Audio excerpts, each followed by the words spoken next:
Now, my friends, his soul will be returned inside his body, inside his grave. Now it will be the grave's turn. And what will the grave say? The grave will say, كنت لأبغز من يمشي على ظهري إلي. Out of all the people that walked on me, you, Abdullah, was the one I hated most of all. You, O Abdullah, was the one I hated most of all. O Abdullah, I've been waiting for you all this time. I've been waiting for you to come to me. Now that you have come to me today I will make you pay the price. Today you will know how I will deal with you. At that time, my young friends, the grave will embrace him with such force that the ribs of one side, they will penetrate into the other side. And Rasulullah ﷺ practically demonstrated this. He took the fingers of his right hand and he placed them in the fingers of his left hand like this. This is what will happen. This is what will happen. And now, the angels Munkar and Nakir will come. Jibreel Amin on one occasion asked Rasulullah, Ya Rasulullah, I want you to describe these angels for me.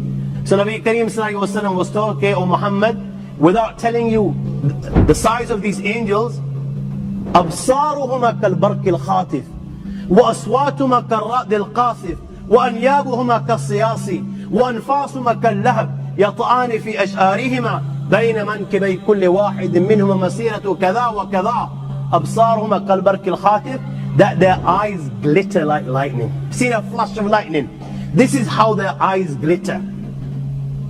وأصواتهما كالرعد القاصف, you know their voices rumble like thunder. وأنيابهما كالصياص, their teeth are like the horns of a bull. Their hair reach their feet. The distance between their shoulders is miles apart. You know, if you wanted to cover the distance from one shoulder to other shoulders, it would take you days and days.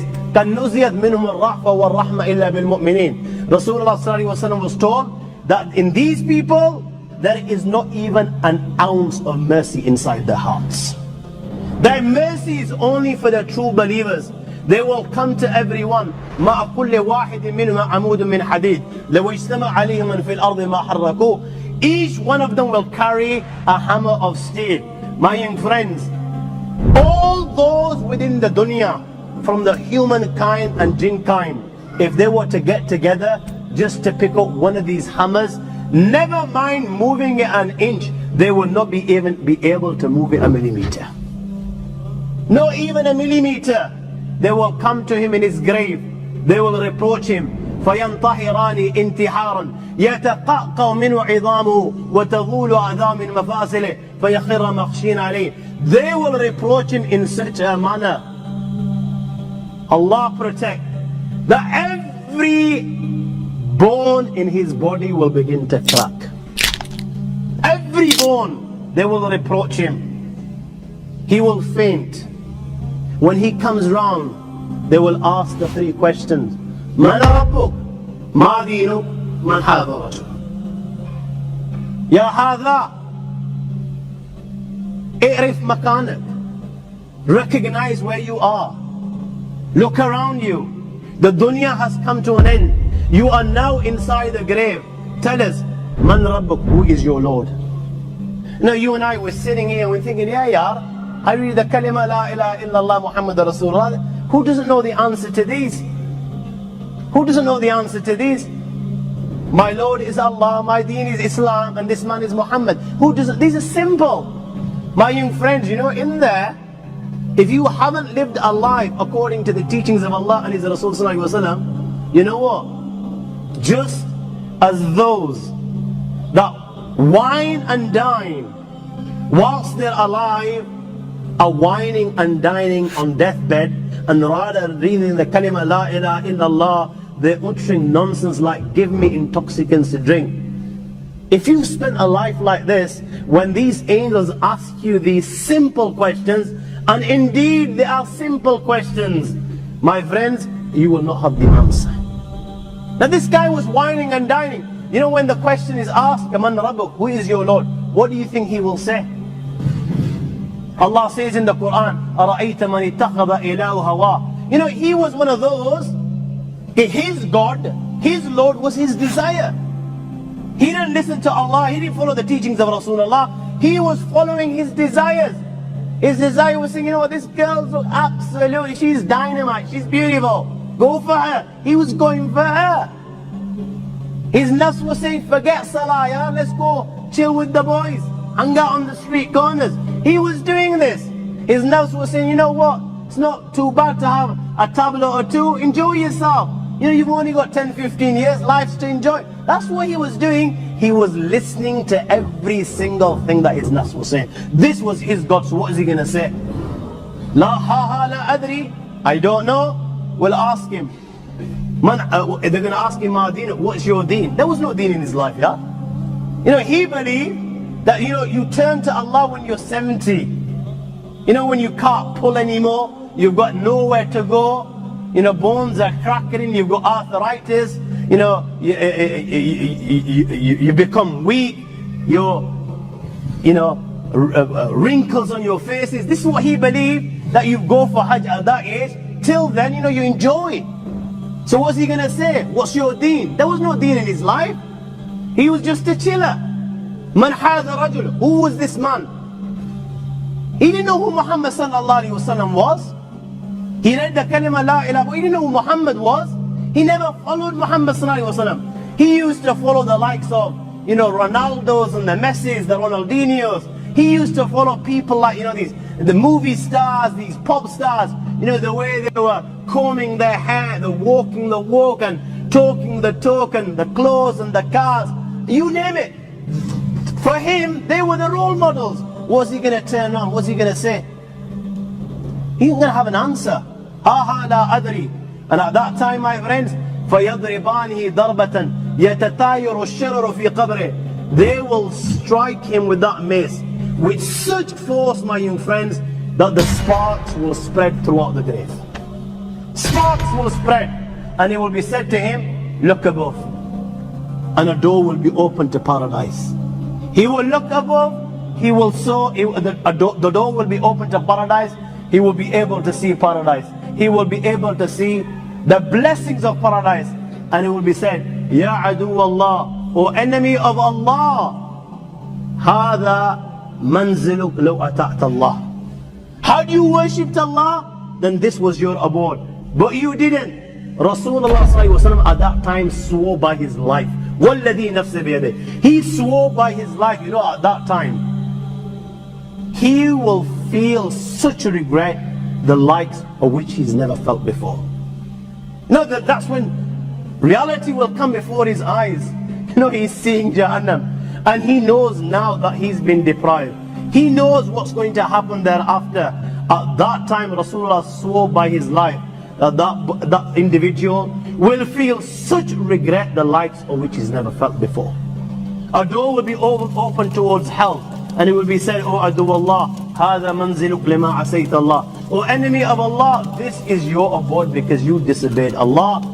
And the hot fire of Jahannam will keep on entering his grave, and he will roast right till the day of judgment. Hadith of Bara ibn Azib, after the questions, a caller will call out, and كذب عبدي فافرشوا له من النار والبسوه من النار وافتحوا له بابا إلى النار.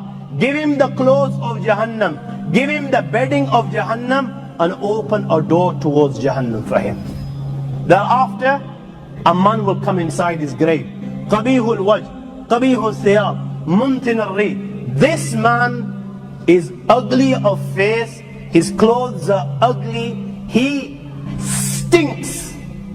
He will come in his grave, and this man will begin to mock. He'll begin to take the mick, and he will say to him, you know what? Abshir billadhi yasu'ak. Good news. Good news. Glad tidings of what? Alladhi yasu'ak. Of that which troubles you, of that which gives you taklif, of that which brings you pain. Hada yawmuka alladhi kunta tu'ad. You didn't believe. You were just too big to believe. هذا يومك الذي كنت توعد. My young friend, this is the day that you were promised.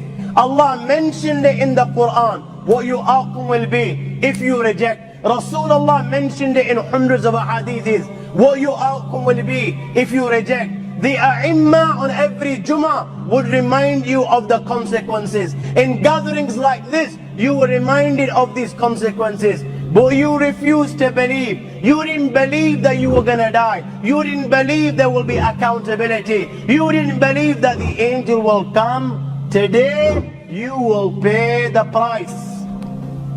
And he will ask, and who are you? فَوَجْهُكَ الْوَجْهَ الَّذِي يَجِيءُ بِالشَّرِّ. Your face brings bad news. Who are you? He will turn and say to him, أَنَا أَمُلُكَ الْخَبِيثِ. You know the bad deeds that you performed in the dunya? I am those deeds.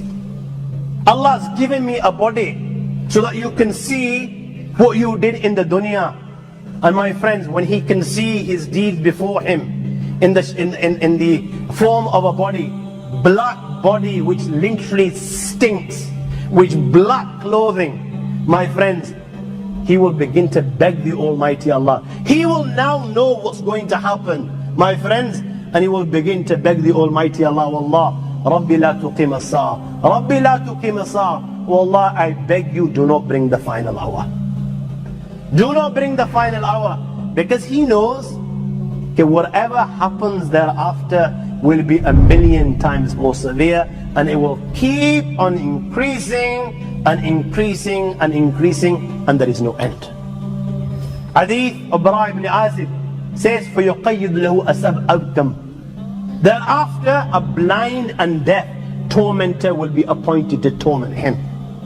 Blind and deaf. Why blind and why deaf? So you know, when he's crying inside his grave, and he's begging, and he's shouting, and he's screaming, and tears of blood are flowing from his eyes, and he's begging for compassion and mercy to be shown, these tormentors will be blind and deaf, so they cannot see him crying, and they cannot hear him begging. And they will have a hammer. When they strike it on a mountain, it will turn to dust. And when they strike him, all the khalaiq, the creations of Allah, will be able to hear this, other than the thaqalain, that is the humankind and jinn kind. Sayyidina Abu Sa'id al-Khudri radiyallahu ta'ala relates that Nabi Kareem sallallahu alayhi wa sallam said, يُسَلَّتُ عَلَى الْكَافِرِ فِي كَبْرِ تِسْعَةٌ وَتِسْعُونَ تَنِينَ تُنْحِشُ وَتُلْدِغُ حَتَّى تَكُومُ السَّاعَةِ. 99 serpents will be sent upon him, and they will keep on biting him till the day of judgment. Such is the venom of one of them, my young friends, that if it was to sting the earth, nothing would grow on the earth right till the day of judgment. 99 upon him, and they will keep on stinging him right till the day of judgment. Right till the day of judgment. The reality of the matter is, my young friends, different people will receive different punishments.